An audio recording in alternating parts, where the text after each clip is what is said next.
კიდევ ერთხელ მოგესალმებით, უყურებთ ახალ ამბებს 16 საათზე, მე ნინო სალუქვაძე ვარ.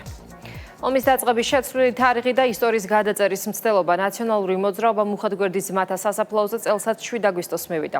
რატომ ცდილობენ თარიღის შეცვლას? ყოფილი ხელისუფლების წარმომადგენლებს საკუთარი ქმედებების განმარტება უჭირთ და არაერთგვაროვან განცხადებებს აკეთებენ. ოპოზიციის ნაწილს კი ის ოფიციალური დოკუმენტები არ აინტერესებს, რომელშიც რუსული სამხედრო შენაერთების საქართველოში შემოსვლის თარიღად 8 აგვისტოა მითითებული.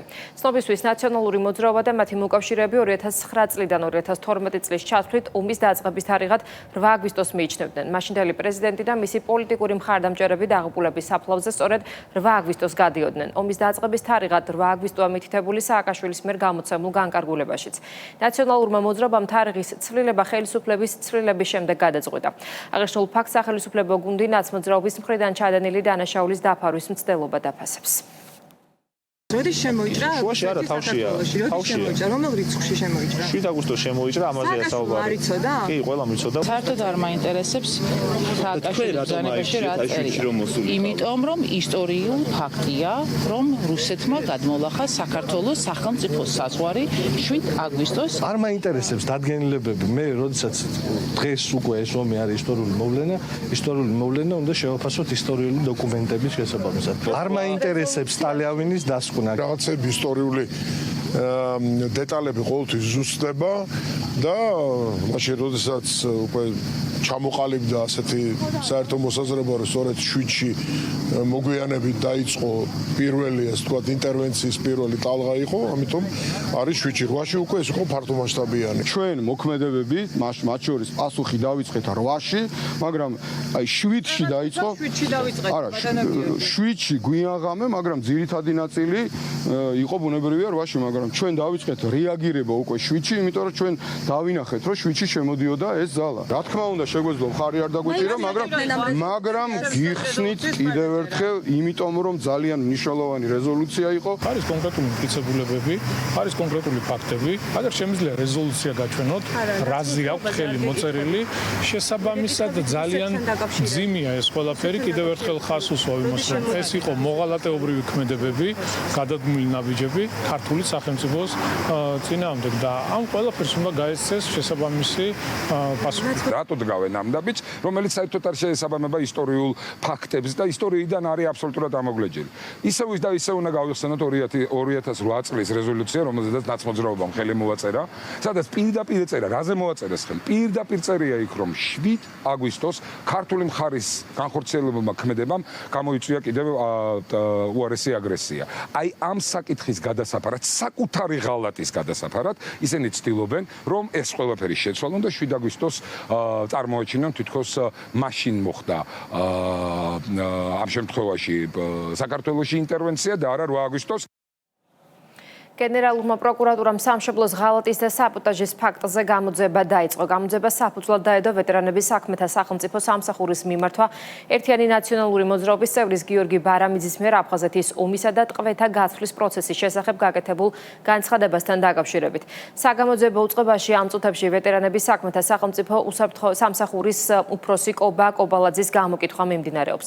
ვეტერანების საქმეთა სახელმწიფო სამსახურმა პროკურატურას გიორგი ბარამიძის განცხადებასთან დაკავშირებით მიმართა ვეტერანები კიაბარამძის განცხადებას ანტიეროვნულს უწოდებენ და აღნიშნავენ, რომ ყოფილ ძალოვან მინისტრსა და დეპუტატს გაცილებით მაღალი პასუხისმგებლობა და მტკიცების ტვირთი ეკისრება, ხოლო უსაფუძვლო ბრალდებები აჩენს ვარაუდს, რომ ის განზრახ ავრცელებს სრულ ინფორმაციას. მან შემდეგ, რაც გენერალურმა პროკურატურამ გიაბარამიძის წინააღმდეგ გამოძიება დაიწყო, ნაცმოძრაობა პროცესის პოლიტიზირებაზე ალაპარაკდა. მიუხედავად საზოგადოების ვეტერანებისა და ყოფილი სამხედრო მაღალჩინოსნების მწვავე პროტესტისა, ბარამიძე არ უარყოფს საკუთარ განცხადებას და ამბობს, რომ მას დაწყებული გამოძიება ვერ შეაშინებს. მართლ პარტიაში კი აცხადებენ, რომ ეს არის ქართული სახელმწიფოსა და გმირი მებრძოლების შეურაცხყოფის მიზანმიმართული მცდელობა, რომელიც ქვეყნის წინააღმდეგ მიმდინარე ჰიბრიდული ომის ნაწილია. პირველ პერიოდში ეს მდგომარეობა იყო, რომ ბუნებრივია განწარებული ადამიანები, არა ქართული ჯარი, არა ქართული სახელმწიფო, არამედ რომელსაც დედა მოუკლეს, მამა მოუკლეს, მამა მოუკლეს, შვილი მოუკლეს, ხო? ის ბრძოლაში არ იყვანდა ტყვეს და კლავდა. გინდა მოკლავ ახსენე, გინდა დახვრეტ ახსენე, არ იყვანდა ტყვეს. ომი იმის არის, რომ ადამიანი ადამიანს კლავს და ჩვენ კლავდით, კი, მტრებს კლავდით. ძიმე განცხადება იყო. რაც მოვისმინეთ ქართული სახელმწიფოს წინააღმდეგ, ქართული ჯარის წინააღმდეგ. არ ვიცი, ხა წარმოუდგენელია ადამიანმა მოისმინო ის სიტყვები, რაც ჩვენ მოვისმინეთ და ეს არ დატოვო რეაგირების გარეშე. იმის ნაცვლად რომ ბოდიში მოეხადა გამოსულიყო, კიდევ უფრო უარესი თქვა. არ ხოლ ჯარისკაცები ხვედან, არა, ჯოვლები რიგითი მოსახლეობაცო თურმე.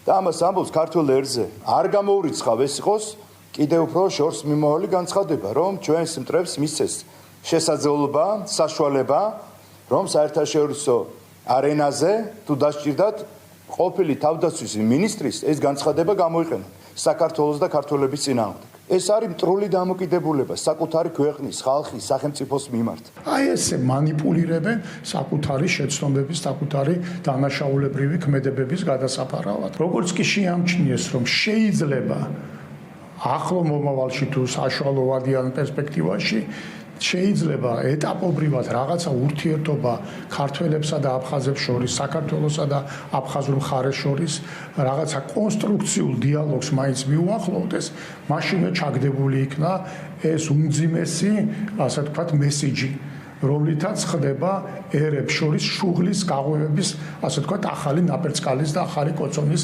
დანთების მცდელობა.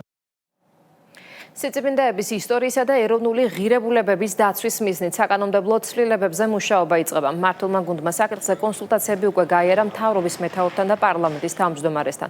იურიდიულ საკითხთა კომიტეტის თავმჯდომარე არჩილ გორდულაძე დღეს პარლამენტში კულტურის სფეროს წარმომადგენლებისგან დაკომპლექტებული საინიციატივო ჯგუფის წევრებს შეხვდა. საინიციატივო ჯგუფის წარმომადგენლებმა შეხვედრაზე არჩილ გორდულაძეს საკუთარი ხედვები გააცნეს და აღნიშნეს, რომ საკითხი კანონმდებლობით უნდა დარეგულირდეს. სახელმწიფო გუნდის ცვლილებების შემუშავებისას ევროპული ქვეყნების პრაქტიკით იხელმძღვანელებს.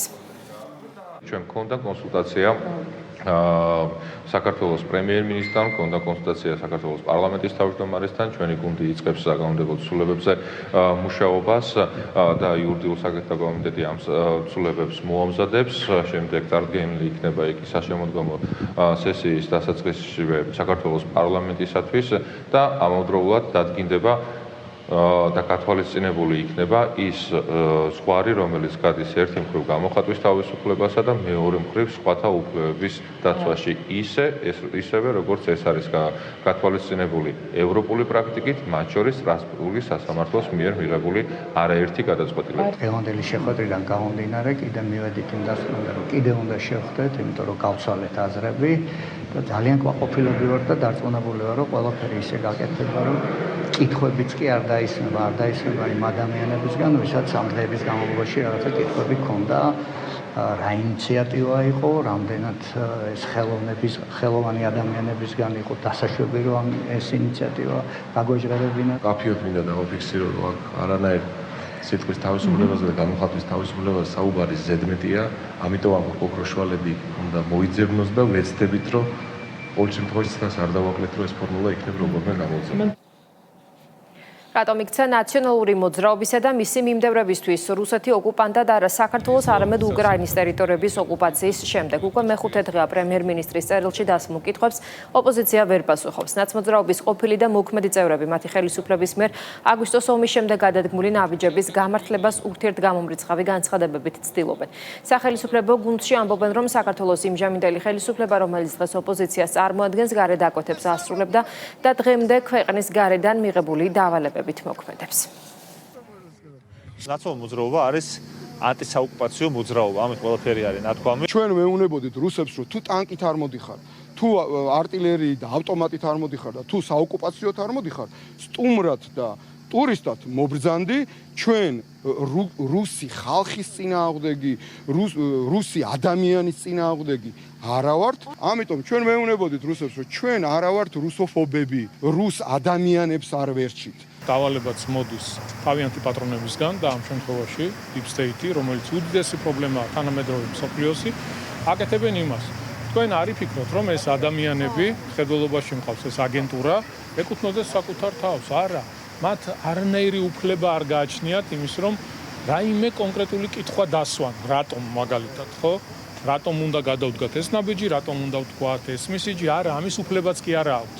ჩვეულებრივ აგენტები არიან და ასეთია აგენტის სფეროთი ისინი ასრულებენ გარე ძალების მითითებებს. იგივე არ საუბრობენ, რა თქმა უნდა, მაგრამ ზოგჯერ ესე ვთქვათ, გაიქცევათ ხოლმე განცხადებები და არაერთხელ მოგვისმენია ბოლო პერიოდში, არა მხოლოდ რიტორიკის თვალსაზრისით, რომ რეალურად ის რიტორიკა, რასაც ისინი რუსეთის წინააღმდეგ დღევანდელ დღეს აწარმოებენ, არის სწორედ დავალება ჩვენი ქვეყნის ფარგლებს გარედან, არამედ სხვადასხვა ნაბიჯები ისინი, რასაც დგამენ დღევანდელ დღეს, არის სწორედ ნაკარნახევი ჩვენი ქვეყნის ფარგლებს გარედან და თავისთავად სწორედ ეს არის ჩვენთვის იმის мотивация, რომ დღევანდელ დღეს ჩვენ მათ არა ოპოზიციას, არამედ ჩვეულებრივ აგენტურას უწოდებთ. ჯერ რო დაგესხა თავს, გაგანადგურა, წაგართვა ყველაფერი, დაგიხოცა ხალხი, მაშინ ეს განწყობა არ ქონია, პირიქით ეპატიჟებოდი და ისა უკრაინის ომის შემდეგ რა ქვია ამას?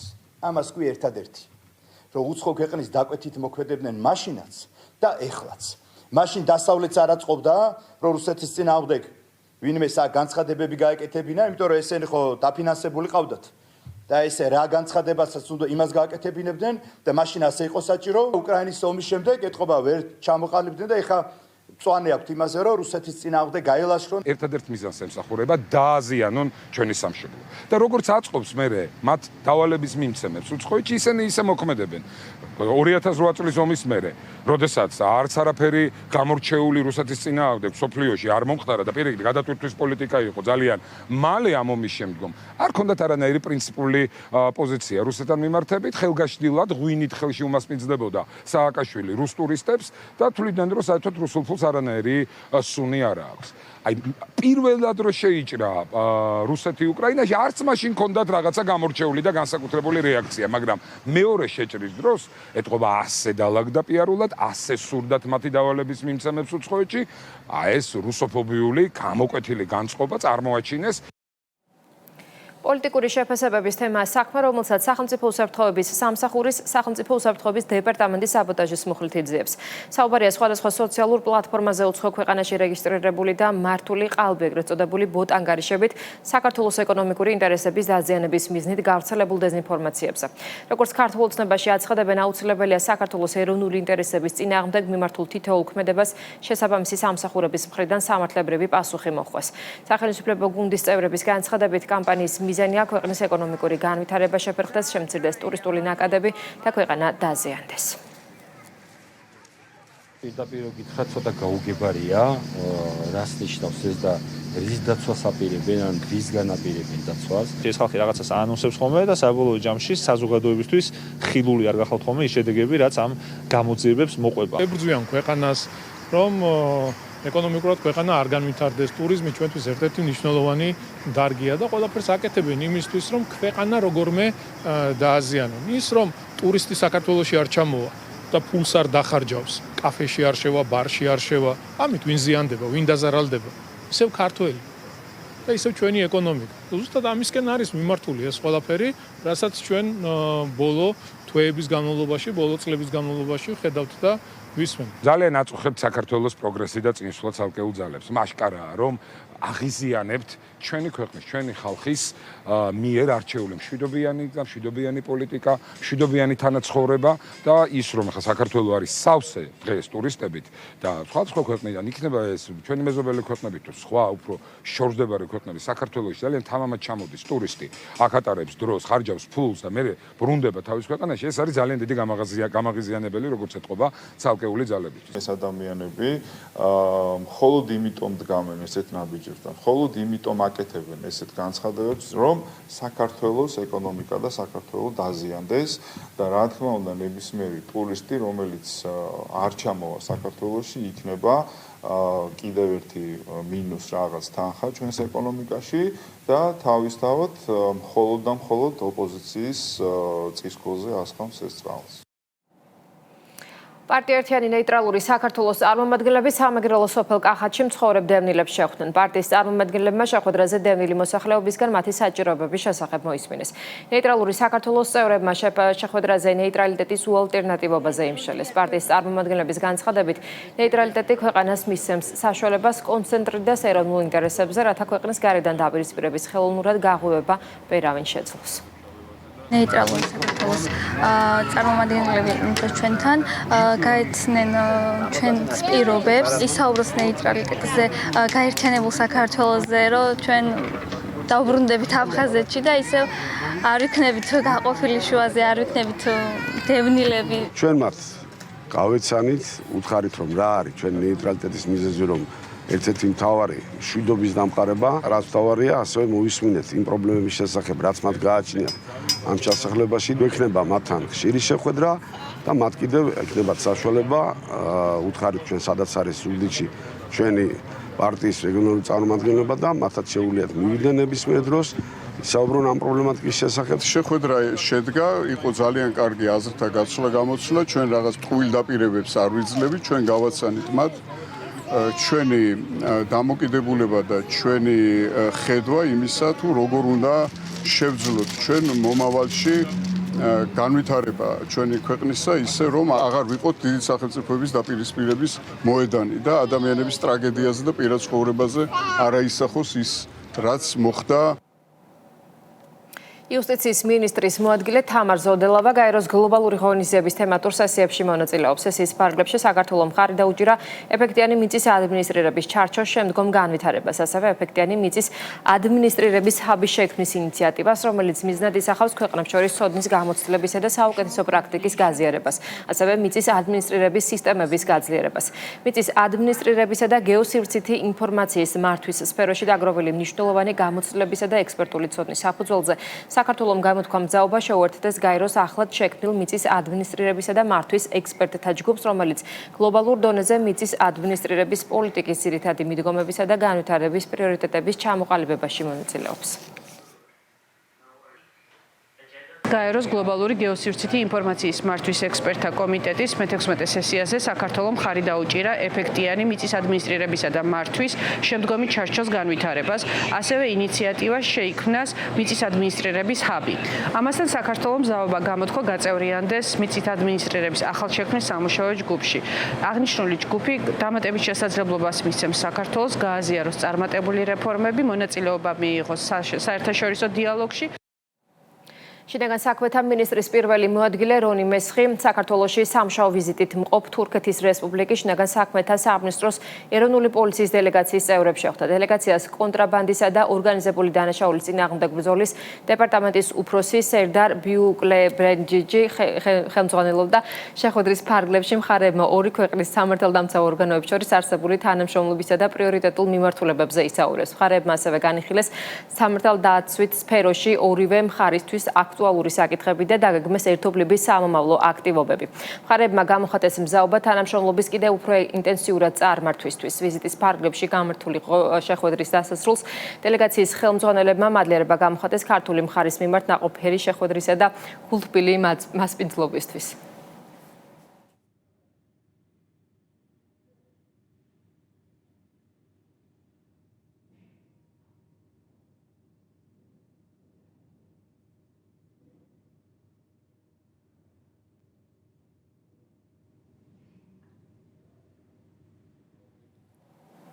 განათლების მეცნიერებისა და ახალგაზრდობის მინისტრი საგანმანათლებლო რესურს ცენტრების ხელმძღვანელებს შეხვდა და მათთან ერთად ზოგადი განათლების რეფორმის ფარგლებში დაგეგმილი მასშტაბური ცვლილებები განიხილა. გივი მიქანაძემ ცვლად ისაუბრა სისტემაში მიმდინარე რეფორმებს, რომელთა მთავარი მიზანი თითოეული მოსწავლისთვის ხარისხიანი განათლების ხელმისაწვდომობის და თანამედროვე უნარების განვითარებაა. შეხვედრაზე ყურადღება გამახვილდა სწავლების ხარისხის ამაღლებაზე, ეროვნული სასწავლო გეგმის განახლებაზე, მასწავლებელთა პროფესიულ განვითარებაზე, ინკლუზიური განათლების გაძლიერებასა და ახალი სახელმძღვანელოებისა თუ სასკოლო ფორმების საკითხებზე. ქონდა დღეს შესაძლებლობა შევხვედროდი და გამეზიარებინა ის ინფორმაცია, რომელიც მიმდინარე ზოგადი განათლებისა და უმაღლეს განათლების რეფორმებთან არის დაკავშირებული და რა თქმა უნდა გაგვეხილა ყველა ის სპეციფიური საკითხი და ყველა ის კომპონენტი, რომელიც ამ რეფორმებიდან გამომდინარეა და რაც მნიშვნელოვანია იმისთვის, რომ რესურს ცენტრები მაქსიმალურად ინფორმირებული იყოს. სამინისტროში არსებული თითქმის ყველა უწყება გვხდება საგანმანათლებლო რესურს ცენტრებს და დეტალურ ინფორმაციას გვაწვდის.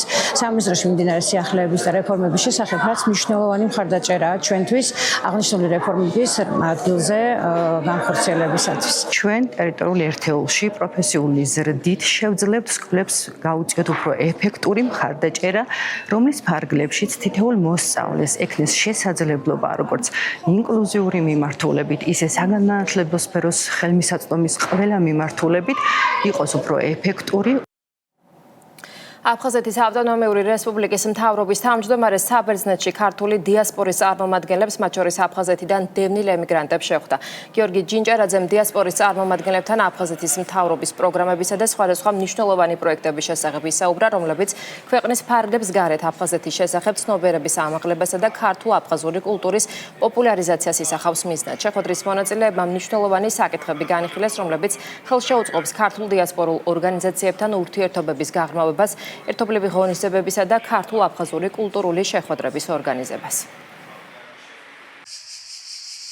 ჩვენ ვიმსჯელებთ აფხაზეთის მთავრობის პრიორიტეტებზე, იმ პროგრამებზე, რომლებიც მიმართულია და შეუძლიათ ისარგებლონ ჩვენ დიასპორის წარმომადგენლებს, ასევე განვიხილეთ ზოგადად აფხაზეთის თემატიკის პოპულარიზაცია საზღვარგარეთ და მით უმეტეს საბერძნეთში, ჩვენ მოძმე ქვეყანასთან და ჩვენთვის მთავარია, რომ ჩვენს დევნილ მოსახლეობას, დიასპორის წარმომადგენლებს წვდომა გქონდეს ყველა იმ პროგრამასთან, რომელსაც აფხაზეთის მთავრობა მათთვის ახორციელებს. კითხვა-პასუხის რეჟიმში შედგა საუბარი იმ გამოწვევებზე, რომლებიც ჩვენ სათვისტომოს აქვს საბერძნეთში. რა თქმა უნდა, პასუხები გაეცა, ხაზი გაისვა იმ პროგრამებს, რომლებიც მნიშვნელოვანი არის ამ მიმართულებით. მოხარული ვართ, რომ დღეს საშუალება მოგვეცა ქართული დიასპორის წარმომადგენლები შევხვედროდით ბატონ გიორგი ჯინჭარაძეს, რომლისგანაც უშუალოდ მოვისმინეთ თუ რა პროექტებს ახორციელებს აფხაზეთის ავტონომიური რესპუბლიკის მთავრობა დევნილი მოსახლეობის მიმართ. ახალი ამბებით 16 საათზე ამით დასრულებულია. მე ხვალამდე გემშვიდობებით, ნახვამდის.